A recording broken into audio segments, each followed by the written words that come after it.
A very good evening to all of you. How would you like me to speak, in English or Hindi? Hindi.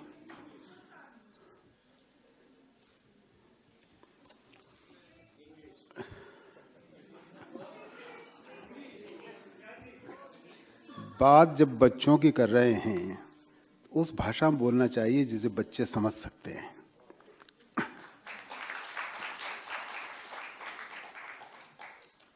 मेरी भाषा इतनी सरल है कि जो हिंदी नहीं जानते वो भी समझ लेते हैं, और बात जब दिल से दिल की होती है तो भाषा की कोई आवश्यकता नहीं होती।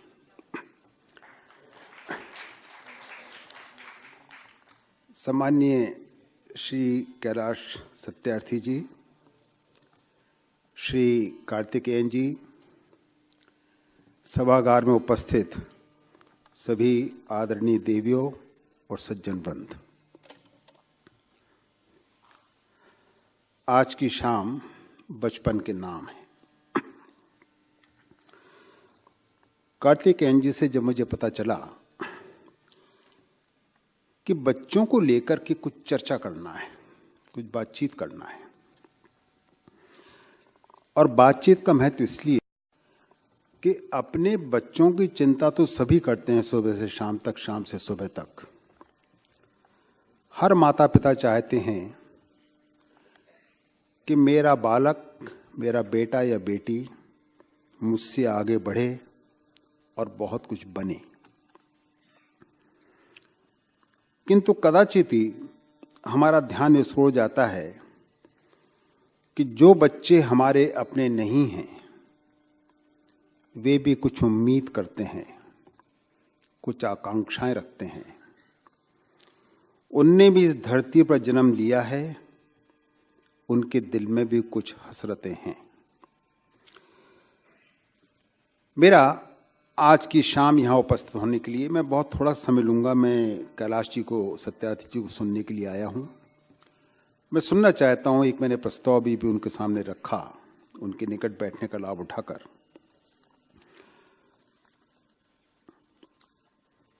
कैलाश जी सत्यार्थी को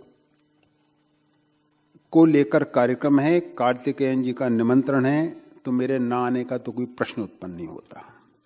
इसलिए नहीं होता कि कैलाश जी सत्यार्थी को शायद आज के पहले ज्ञान हो या ना हो, मैं नहीं कह सकता। वो तो अब अखिल विश्व की प्रतिभा है कि मैं उनका पड़ोसी हूं। उनका जन्म विदिशा में हुआ, उसका पड़ोसी जिला है गुना, मेरा जन्म वहां हुआ।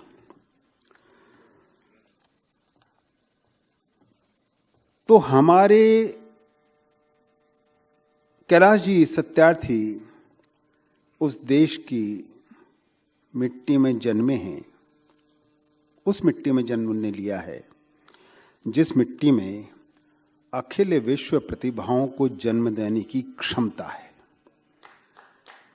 और इसलिए मुझे इस बात की गर्व की अनुभूति होती है कि कैलाश जी सत्यार्थी तो मैं कभी बन नहीं सकता, पर हाँ, मैंने भी उसी मिट्टी में जन्म लिया है जिस मिट्टी के वे हैं। दूसरी बात, मुझे उनका नाम बड़ा अच्छा लगता है। क्यों? एक तो सावन का महीना है, तो कैलाश की महत्ता सभी जानते हैं आप। तो सावन के महीने में मैं महीनों से उनसे मिलने की सोच रहा था, पर ईश्वरीय व्यवस्था ये थी कि आपसे उनकी मुलाकात श्रावण के महीने में होगी। आज उनसे मुलाकात हुई। एक दूसरी बात, बचपन में हम पढ़ा करते थे कि विद्यार्थी किसे कहते हैं? जो विद्या प्राप्त करना चाहता है उसे विद्यार्थी कहते हैं। जो शिक्षा प्राप्त करना चाहता है उसे शिक्षार्थी कहते हैं। और जो सत्य की खोज करना चाहता है, द ट्रुथ, उसे सत्यार्थी कहते हैं। जिसने अपना जीवन परम सत्य की खोज के लिए समर्पित कर दिया, वो है सत्यार्थी। मैं तो सरल भाषा में केवल इतनी बात, मेरा उनसे अधिक परिचय नहीं है, पर नाम से मुझे सब समझ में आ गया कि वो क्या है। आज उनसे मिलकर के मुझे बहुत खुशी हुई और मैं विशेषकर कार्तिकेयन जी का हृदय से आभारी हूँ कि उन्होंने आज मुझे यहाँ आने का अवसर दिया और आपसे एक 2-4 मिनट के समय में कुछ बात करने का अवसर मुझे आप दिया। मैं कैलाश जी सत्यार्थी का अभिनंदन करना चाहता हूँ और मेरी उनसे आज पहली मुलाकात है, इसलिए मैं उन्हें बहुत बहुत साधुवाद देना चाहता हूँ। मैं अतिशयोक्ति नहीं होगी, परंतु मेरा जो सोच होता है वो ये होता है, उन्हें नोबेल पीस प्राइज मिली या न मिली इससे उन्हें कोई अंतर पड़ता नहीं है। ऐसा नहीं है कि नोबेल पुरस्कार मिल गया तो कुछ ज़्यादा जुट के काम कर रहे हैं और न मिलता तो शायद ना करते। ये तो वैसे लोग हैं जिनकी वजह से उस पुरस्कार का सम्मान बढ़ जाता है। इसलिए मैं उन्हें बहुत बहुत साधुवाद देता हूं और देश का तो गौरव उन्होंने बढ़ाया ही है। अपने माता पिता का ऋण चुकाने की दिशा में एक कदम उठाया है और देश ही नहीं मेरे प्रदेश का नाम भी उन्होंने ऊंचा किया है। इसके लिए मैं उनका बहुत बहुत आभार ज्ञापित करता हूं। अब विषय देखिए, protecting child to protect humanity. मानवता को बचाना है तो बचपन बचाओ। कितनी सरल बात है। मानवता को बचाना है तो बचपन बचाओ। मैं जब इस विषय विचार कर रहा था तो मुझे कुछ बातें याद आईं। हम अक्सर कहते हैं कि हमारे बच्चे हमारा भविष्य है, हमारे बच्चे हमारा भविष्य है। सब कुछ मिट जाएगा, हमारा भूतकाल मिट जाएगा, हम ही भूल जाएंगे। हमारा वर्तमान भी एक दिन भूतकाल बन जाएगा। जो बच रहेगा वो है सिर्फ भविष्य। इसलिए संपूर्ण समय की संभावनाओं को यदि हम 3 वर्ग में विभाजित कर दें, भूत, वर्तमान और भविष्य, तो केवल भविष्य बच रहेगा। इसलिए हमें बचपन की चिंता और बचपन के विषय में चिंता और चिंतन, ये दोनों हमें करना चाहिए। एक बड़ी सुंदर पुस्तक है, मैंने बहुत समय पहले पढ़ी थी, को एरिक हॉवर की लिखी हुई है, the passionate state of mind. उसमें उसने लिखा है, the only way to predict the future. हम लोग अक्सर करके ज्योतिषियों के पास जाते रहते हैं कि हमारी जन्मपत्री देख लीजिए और हमारा भविष्य क्या बताइए। अब तो देशों की भी कुंडली बनने लगी हैं। आपने अखबारों में पढ़े होंगे, देखते होंगे आप कि भारतवर्ष का भविष्य क्या है, वो भी पत्री बन जाती है। सरकार का भविष्य क्या है, वो भी बनता है। वो कहते हैं, the only way to predict the future is to have power to shape the future. भविष्य के बारे में पूर्व दर्शन करने का एकमात्र तरीका यह है कि आपके पास उस शक्ति का जागरण होना चाहिए ताकि आप भविष्य को आकार दे सकें। हर व्यक्ति जीवन में महत्वाकांक्षी होता है। गुरुदेव रविन्द्रनाथ टैगोर ने लिखा कि जीवन की महत्वाकांक्षाएं बालकों के रूप में आती हैं। जीवन की महत्वाकांक्षाएं बालकों के रूप में आती हैं। इसलिए प्रत्येक व्यक्ति जो महत्वाकांक्षी है वो उसमें रुचि रखता है कि बचपन को संवारा जाए, बचपन को सुरक्षित किया जाए। अभी कार्तिकेयन जी कुछ आंकड़े दे रहे थे।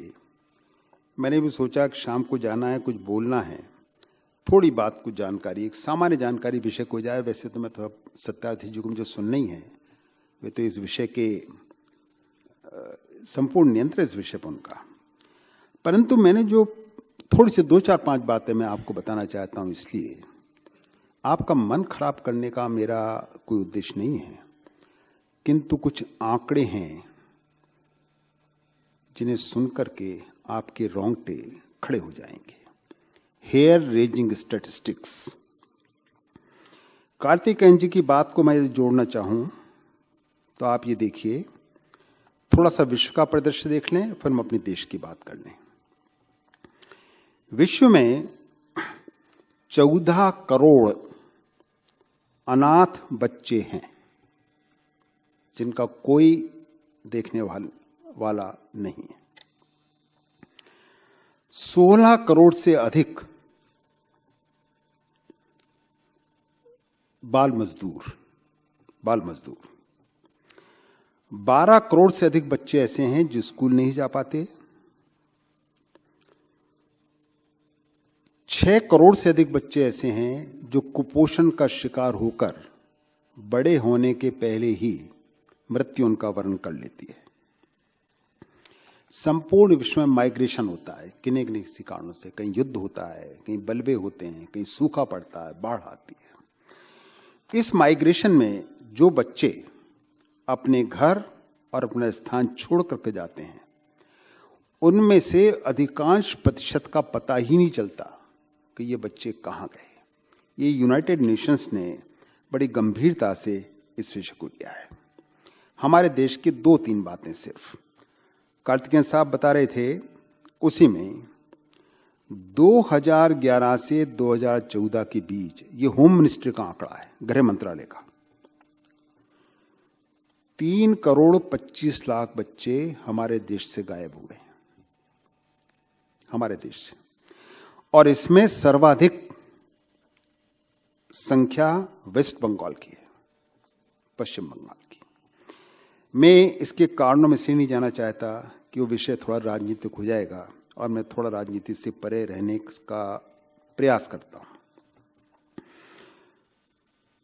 और जो बच्चे गायब हो जाते हैं जिनका कोई पता ही नहीं चलता, उसमें 74% लड़कियां होती हैं।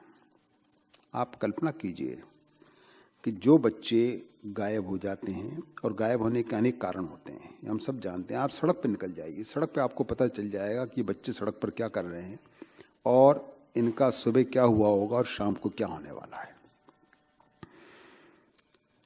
इतनी गंभीर समस्या ये हमारे सामने है। सत्यार्थी जी जुटे हुए हैं,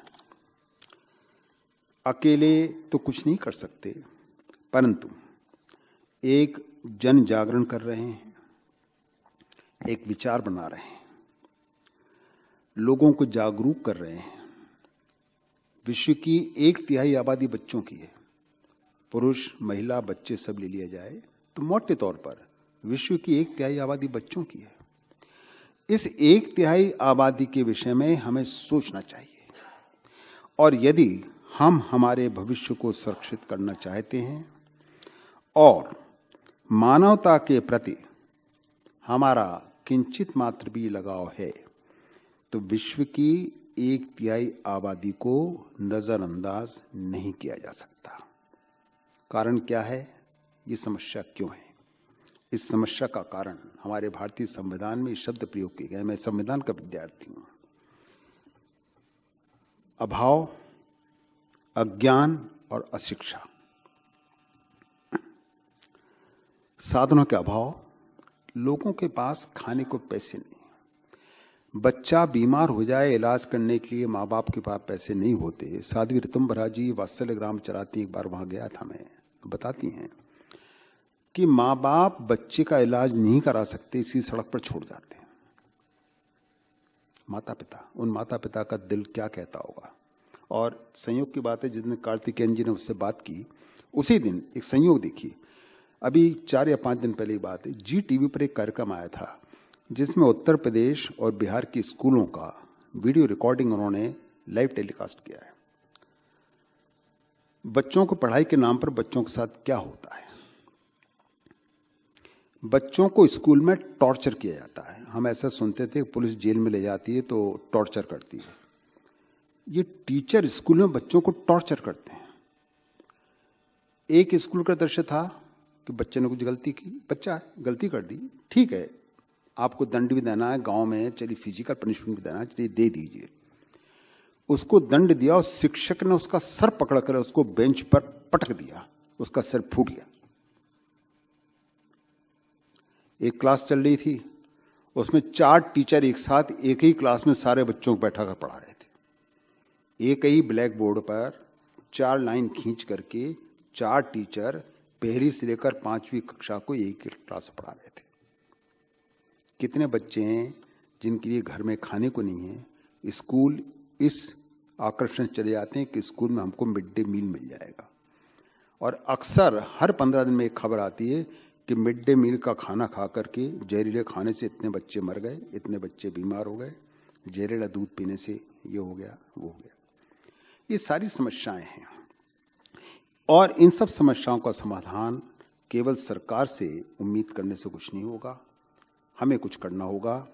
आदरणीय सत्यार्थी जी अभी इस विषय पर अपने विचार आपके सामने रखेंगे और मुझे विश्वास है कि कोई ना कोई एक प्रकाश की किरण हमको मिलेगी और हमें कोई ना कोई मार्ग ऐसा दिखेगा कि इस समस्या के समाधान में हमारे अपने हित के दृष्टिकोण से हम क्या कर सकते हैं, उस पर हम विचार करें, कुछ करने का निश्चय करें और कुछ करें।